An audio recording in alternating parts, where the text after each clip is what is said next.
Shalom semuanya. Tema Natal kita tahun 2022 adalah Yesus pembawa pengharapan baru. Ayat emasnya dari Kolose 1 ayat 27 yang berkata, kepada mereka Allah mau memberitahukan betapa kaya dan mulianya rahasia itu di antara bangsa-bangsa lain, yaitu Kristus ada di tengah-tengah kamu. Kristus yang adalah pengharapan akan kemuliaan. Haleluya. Sesuai dengan Lukas 2 ayat 8 sampai 12. Ketika gembala-gembala yang tinggal di padang menjaga kawanan ternak mereka di malam hari, tiba-tiba berdiri seorang malaikat Tuhan dekat mereka. Dan kemuliaan Tuhan bersinar meliputi mereka. Dan mereka sangat ketakutan.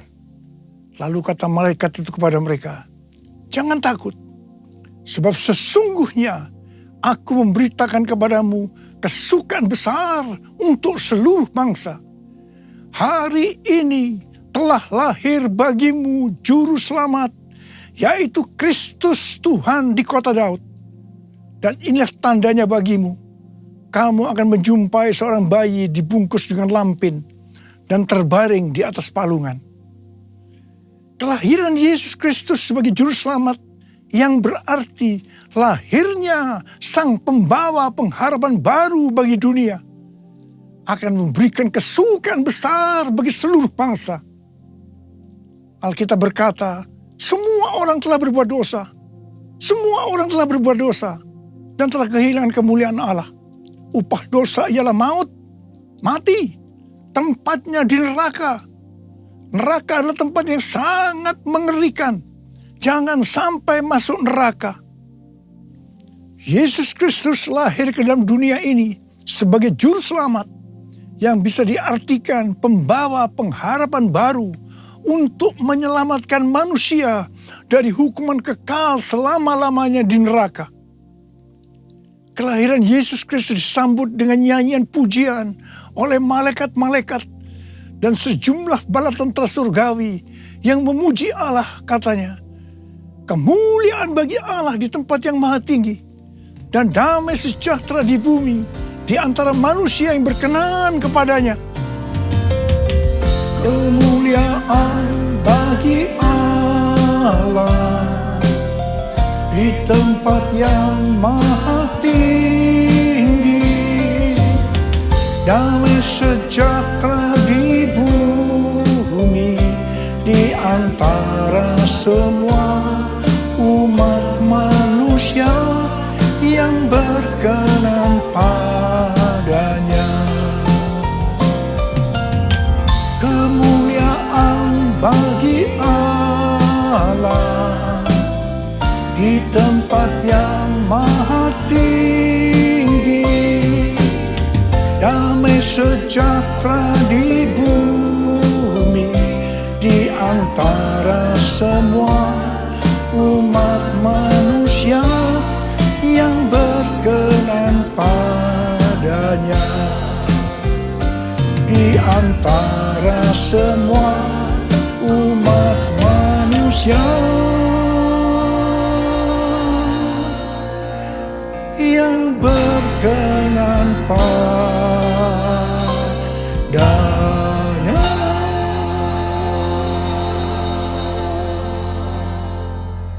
Tema Natal yang Tuhan berikan ini, yaitu Yesus pembawa pengharapan baru, sangat tepat untuk mempersiapkan kita memasuki tahun 2023. Di mana pandemi COVID masih belum berakhir. Perang Rusia-Ukraina yang masih berkelanjutan. Informasi tentang inflasi dan resesi ekonomi tahun 2023 diberitakan di semua platform media sosial. Sesuai dengan apa yang disampaikan oleh Pastor D, seorang hamba Tuhan dari Perth, Australia. Di mana Tuhan pada tahun 2023 akan kembali menggoncangkan bangsa-bangsa di dunia. Kita melihat Twitter, Facebook, disusul dengan Disney, Amazon, mulai mengadakan PHK secara besar-besaran. Rusia dan Inggris dinyatakan resesi. Di tengah situasi yang seperti ini, Tuhan berbicara, Yesus pembawa pengharapan baru ada di tengah-tengah kamu. Dialah pengharapan akan kemuliaan. Dalam Kolose 1 ayat 27 ini, kata pengharapan dalam bahasa aslinya memiliki arti mengharapkan dan yakin sesuatu yang baik akan terjadi. Itu artinya Yesus yang ada di tengah-tengah kita membuat kita memiliki keyakinan dan iman yang teguh dalam menghadapi segala situasi dan kondisi apapun. Haleluya! Sebagai pembawa pengharapan baru, Yesus tidak berada jauh dari kita. Ia Allah yang maha hadir, yang mustahil difahami oleh otak manusia yang hanya segede bakpao. Namun menyatakan dirinya sebagai Immanuel, yang artinya Tuhan beserta kita. Tuhan bersama kita. Pertama-tama melalui kelahirannya sebagai manusia, yang kita peringati sebagai peristiwa Natal. Kemudian melalui Roh Kudus yang diberikannya, tinggal berdiam di dalam hidup kita. Ini semua dapat diartikan bahwa Yesus ada di dalam kita. Itulah sebabnya kita selalu punya pengharapan.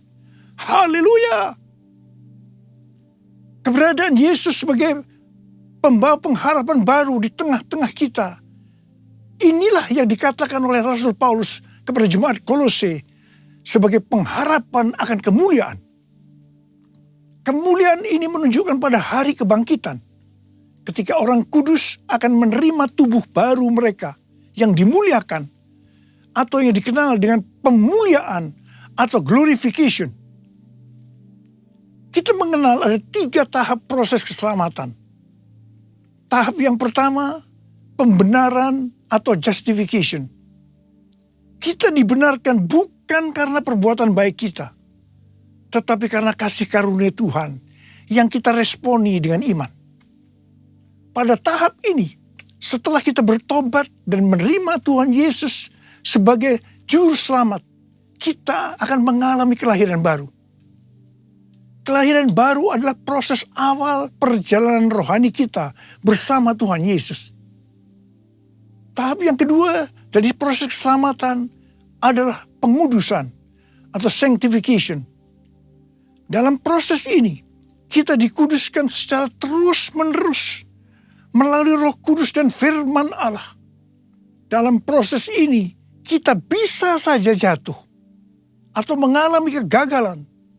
Tetapi yang penting, kita jangan berhenti. Tetapi harus bangkit dan terus maju. Pertobatan adalah kunci untuk kita bisa terus maju. Goal dari proses pengudusan ini adalah menjadikan kita menjadi serupa dengan gambarnya. Roma 8 ayat 29 berkata, sebab semua orang yang dipilihnya dari semula, mereka juga ditentukannya dari semula untuk menjadi serupa dengan gambaran anaknya. Supaya ia, anaknya itu, menjadi yang sulung di antara banyak saudara. Ini berarti, goal kita sebagai orang Kristen adalah menjadi serupa dengan gambarnya. Untuk menjadi serupa dengan gambarnya, sesuai dengan 1 Yohanes 2 ayat 6 yang berkata, barang siapa mengatakan bahwa ia ada di dalam dia, ia wajib hidup sama seperti Kristus telah hidup. Karena kita hidup sama seperti Kristus telah hidup, maka kita akan menjadi serupa dengan gambarnya. Menjadi serupa dengan gambarnya artinya menjadi murid Tuhan Yesus. Tahap ketiga dari proses keselamatan, mereka yang menjadi serupa dengan gambarnya. Pada saat Tuhan Yesus datang di awan-awan untuk menjemput gerejanya, tubuh mereka akan menerima tubuh baru yang dimuliakan atau dikenal dengan pemuliaan atau glorification. Dan setelah itu kita akan diangkat bersama-sama untuk bertemu dengan Yesus Kristus di awan-awan. Dan kita akan masuk surga. Dan selanjutnya akan bersama-sama dengan Tuhan Yesus selama-lamanya. Haleluya! Alkitab Penuntun Hidup Berkelimpahan memberikan catatan. Penjelasan bahwa Kristus yang diam di dalam kita adalah jaminan untuk memperoleh kemuliaan dan hidup kekal. Ini akan terjadi hanya jikalau Ia tinggal di dalam kita. Dan kita terus-menerus berhubungan erat dengan Dia. Kita hidup intim dengan Dia. Betapa besar kasih-Mu Allahku, sehingga Kau berikan Yesus padaku, supaya aku tidak binasa, melainkan beroleh hidup yang kekal.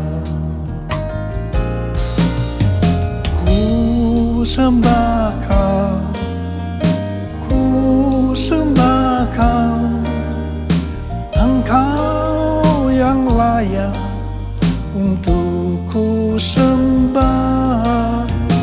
Ku sembah Kau, ku sembah Kau, Engkau yang layak untuk ku sembah. Engkau yang layak, Engkau yang layak, Engkau yang layak untuk ku sembah. Perjumpaan kita dengan Yesus, pembawa pengharapan baru, akan mengubah jalan hidup kita secara radikal. Hal ini dikatakan seperti yang terdapat dalam 1 Petrus 1 ayat 3-5. Terpujilah Allah dan Bapa Tuhan kita Yesus Kristus, yang karena rahmat-Nya yang besar telah melahirkan kita kembali oleh kebangkitan Yesus Kristus dari antara orang mati kepada suatu hidup yang penuh pengharapan, untuk menerima suatu bagian yang tidak dapat binasa, yang tidak dapat cemar, dan yang tidak dapat layu, yang tersimpan di sorga bagi kamu. Yaitu kamu yang dipelihara dalam kekuatan Allah karena imanmu, sementara kamu menantikan keselamatan yang telah tersedia dinyatakan pada zaman akhir. Haleluya. Tema Natal Sinode Gereja Betel Indonesia adalah Yesus datang untuk mengubah jalan hidupku. Dalam Alkitab kita melihat bagaimana perjumpaan pribadi dengan Yesus membuat jalan hidup Paulus berubah. Pada waktu Paulus dalam perjalanan menuju Damsyik, dengan semangat yang menyala-nyala untuk mengancam dan membunuh murid-murid Tuhan, untuk menangkapi mereka dan membawanya ke Yerusalem, di sana justru jalan hidupnya berubah secara radikal. Paulus mengalami perjumpaan secara pribadi dengan Tuhan Yesus. Saulus, si penganiaya murid-murid Tuhan Yesus, diubahkan Tuhan menjadi Paulus, seorang murid Yesus dan rasul yang menjadikan banyak orang menjadi murid Tuhan Yesus. Ia memberitakan Yesus di rumah-rumah ibadat dan mengatakan bahwa Yesus adalah anak Allah. Perjumpaan kita secara pribadi dengan Yesus, pembawa pengharapan baru, juga harus mengubahkan kita menjadi murid Tuhan Yesus. Setelah Paulus secara pribadi mengalami perjumpaan dengan Yesus, pembawa pengharapan baru, ia berkata dalam Kolose 1 ayat 28 dan 29, Dialah yang kami beritakan, apabila tiap-tiap orang kami nasihati, dan tiap-tiap orang kami ajari dalam segala hikmat, untuk memimpin tiap-tiap orang kepada kesempurnaan dalam Kristus. Itulah yang kuusahakan dan kupergumulkan dengan segala tenaga, sesuai dengan kuasanya yang bekerja dengan kuat di dalam aku. Jadi yang Paulus lakukan setelah dia berjumpa secara pribadi dengan Yesus, pembawa pengharapan baru. Yang pertama, Paulus senantiasa memberitakan Kristus dengan segala tenaga. Tenaga yang dimaksudkan bukan dengan kekuatan sendiri, melainkan dengan kekuatan Roh Kudus yang bekerja dengan kuat dalam dirinya. Hal yang kedua, apa yang Paulus lakukan ini, dia kerjakan bukan untuk mencari keuntungan bagi dirinya sendiri, melainkan bagi kepentingan jemaat, agar mereka semua dapat bertumbuh secara rohani, serta memimpin mereka kepada kesempurnaan dalam Kristus. Ini adalah semangat untuk memberitakan Injil, semangat untuk memuridkan jemaat. Ini adalah semangat untuk menuntaskan amanat agung. Saya mengajak kita semua untuk mengalami perjumpaan secara pribadi dengan Tuhan Yesus, Sang Pembawa pengharapan baru. Saya percaya kita akan melakukan seperti apa yang dilakukan oleh Rasul Paulus. Sesuai dengan 2 Timotius 3 ayat 1 yang berkata, ketahuilah bahwa pada hari-hari terakhir akan datang masa yang sukar.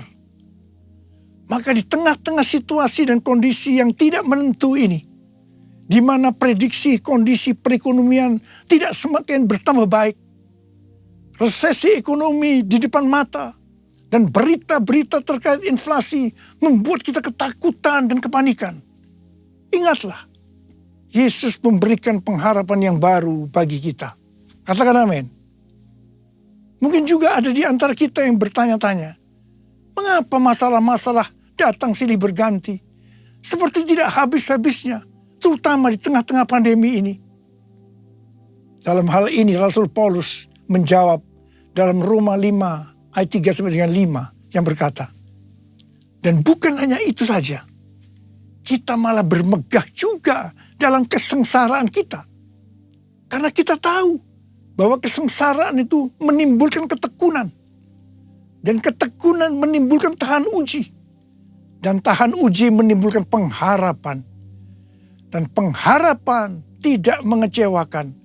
Karena kasih Allah telah dicurahkan di dalam hati kita oleh Roh Kudus yang telah dikaruniakan kepada kita. Haleluya! Juga Roma 12 ayat 12 berkata, bersukacitalah dalam pengharapan, sabarlah dalam kesesakan, dan bertekunlah dalam doa.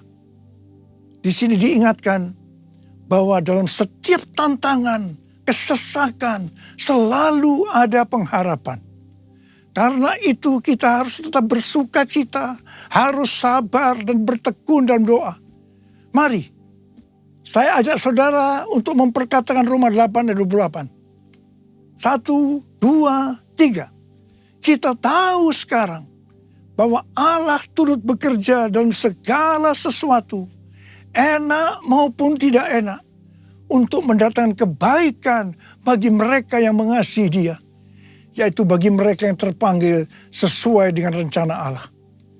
Karena itu, kita harus bersukacita dalam pengharapan, karena pengharapan dalam Kristus tidak akan mengecewakan. Haleluya! Yesus datang membawa pengharapan. Yesus datang membawa kesembuhan. Kasih-Nya yang sanggup memulihkan semua yang percaya.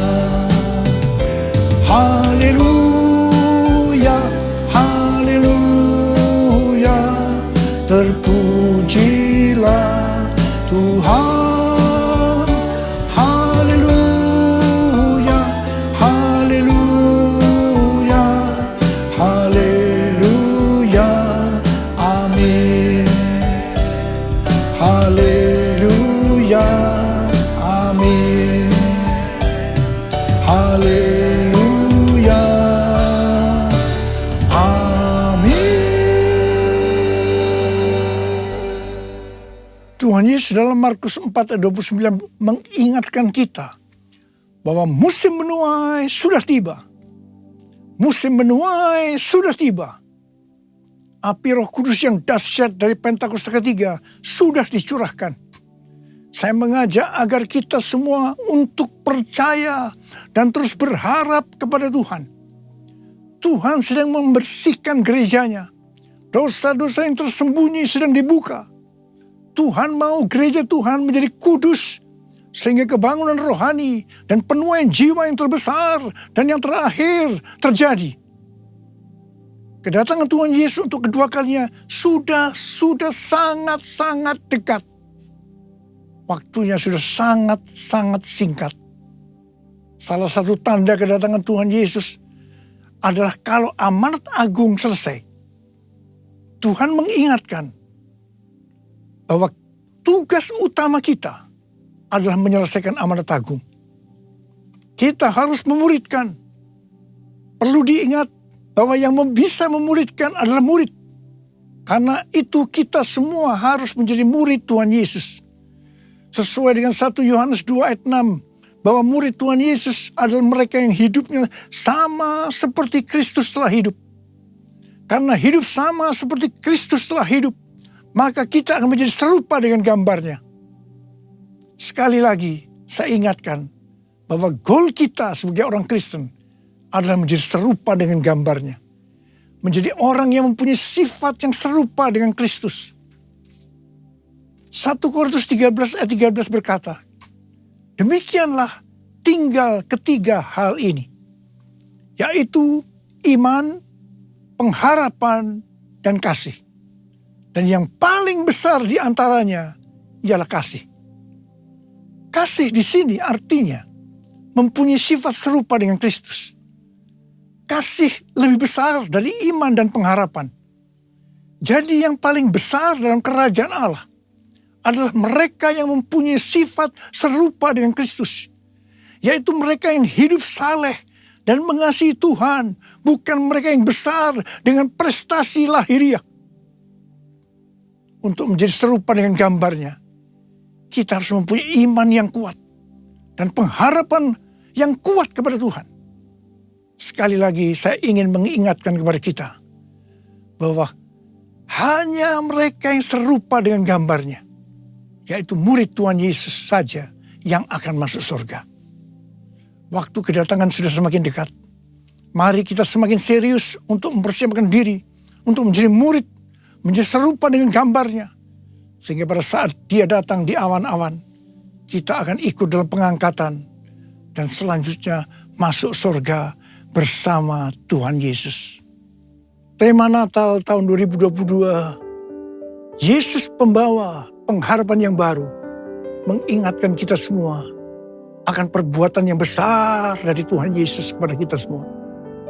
Karena semua orang telah berbuat dosa dan telah kehilangan kemuliaan Allah. Upah dosa adalah maut, mati. Tapi dia, Yesus yang tidak berdosa, telah dijadikan dosa oleh karena kita. Dia harus turun dari surga mulia, menjelma menjadi manusia, mati ganti kita, menyelamatkan kita dari hukuman kekal selama-lamanya. Tuhan Yesus luar biasa. Perbuatannya besar. Perbuatannya besar. Perbuatannya besar. Perbuatannya besar. Perbuatannya besar. Pujilah namanya. Perbuatannya besar. Perbuatannya besar. Haleluya. Perbuatannya besar. Puji Tuhan. Perbuatannya besar. Pujilah namanya. Pujilah Tuhanku dengan segenap hatiku. Pujilah namanya. Pujilah Tuhanku. Pujilah Tuhanku dengan segenap hatiku. Pujilah namanya.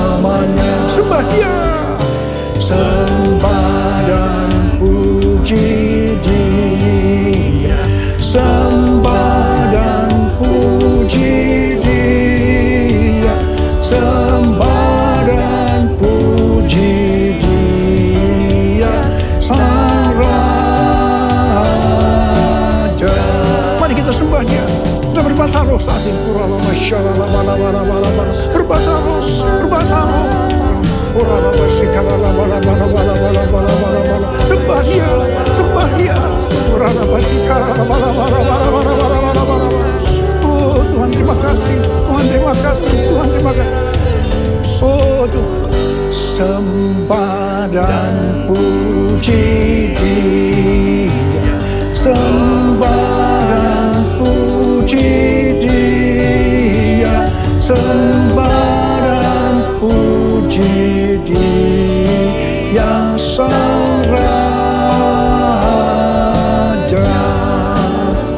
sembah dan puji Dia Sang Raja.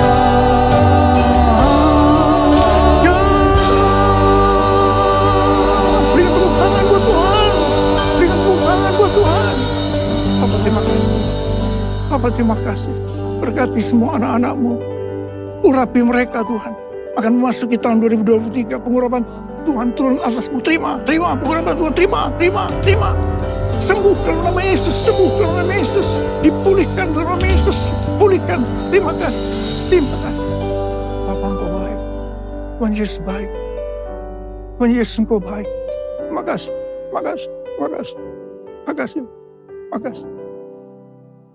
Dalam nama Yesus, amin.